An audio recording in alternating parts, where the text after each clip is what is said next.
Hi guys, may ipapakita ako sa inyo. Ito'y robas ng Nara.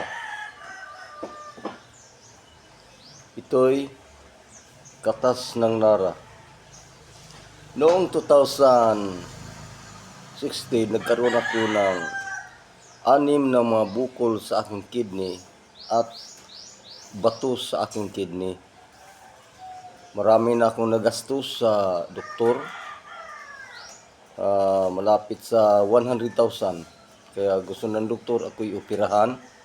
Kaya hindi ako nagpapa-opera dahil wala po kaming sapat na pira na i-gastos sa pagpa-opera. Na ang gusto sa doktor na mamili lang kami sa dalawa. Kung this 45,000, yung tinatawag na laser 110,000. Kaya hindi ako nagpapa-opera dahil wala kaming pira.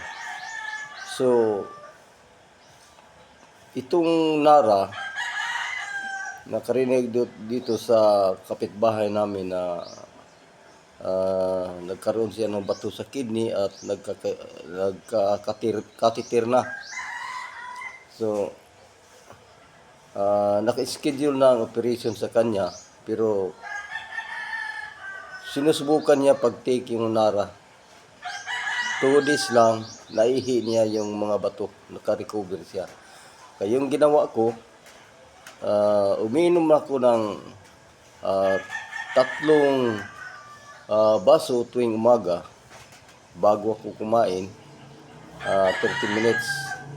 So pagka 3 umaga, naihi ko yung parang putik, mabaho. So pagka-4 na umaga, yung maputi na parang arena na naihi ko, doon nakarecover ako sa 4 na araw.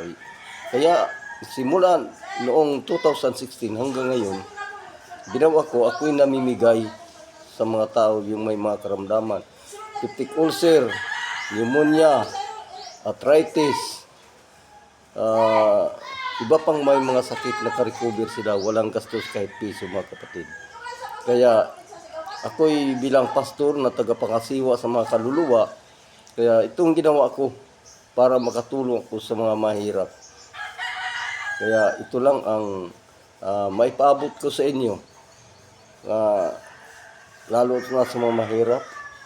Humihingi kayo ng Nara doon sa furniture, ipamimigay lang yun, walang bayad. Kaya doon naka-recover ako sa aking sakit, mga guys. Kaya ito nang gagawin ninyo.